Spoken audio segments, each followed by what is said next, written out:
Good morning मित्रांनो. मॉर्निंगचे वाजले 6 आणि आपल्या दिवसाची सुरुवात झालेली आहे.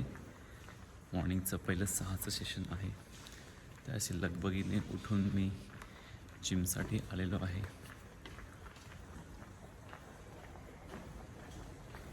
आजचं रुटीन खूप बिझी असणार आहे. फास्ट वर्कआउट करायचं आहे. कुठला जायचं, सेशन्स कंप्लीट करायचे, 2-4 कामं पेंडिंग आहेत ती करायची आहेत.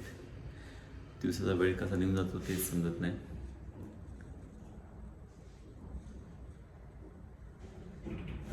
भेटू.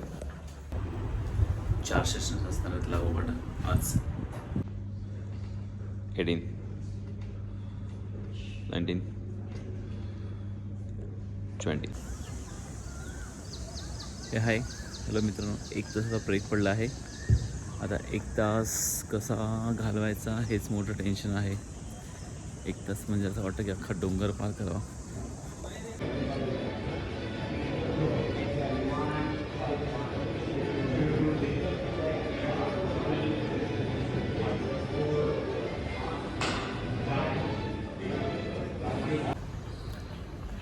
हॅलो.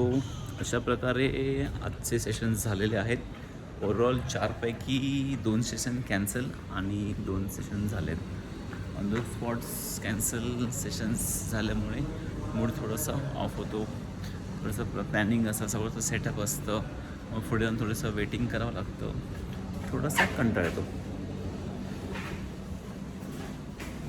लिफ्ट घाईघाईत पोचायचं आहे. पुढची अजून कामं आहेत ती पेंडिंग आहेत, ती करून मग पुढे परत घरी जायचं आहे. मग पुढचं परत प्लॅनिंग काय असेल का, परत वर्कआउटला जायचं आहे, वर्कआउट करायचं आहे. वर्कआउट होत नाही आहे रेग्युलर. वर्कआउटसाठी खूप सुट्ट्या होत आहेत. आज जाईन उद्या जाईन असं रोज म्हणतो, पण रोज काय मी जात नाही. मित्रांचे कॉल येत आहेत की वर्कआउटला ये, जिमला ये, पण मी काय जात नाही. खूप थकला असल्यामुळे एनर्जी नसते. मॉर्निंगला खूप लवकर उठावं लागतं. 4-4:15ला उठावं लागतं.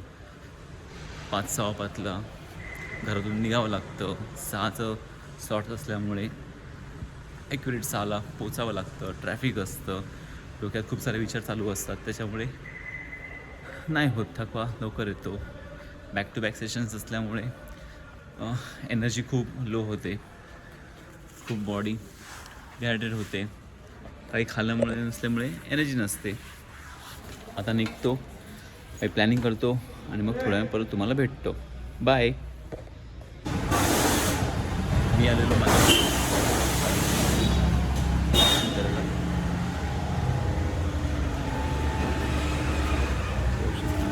गाडी.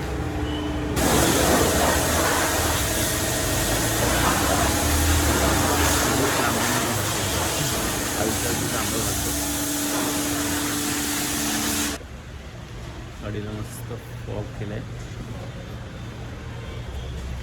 बरेच दिवस मी आंघोळ केली. आता आंघोळ करून घेईल. चकाटून जाईल आपली गाडी.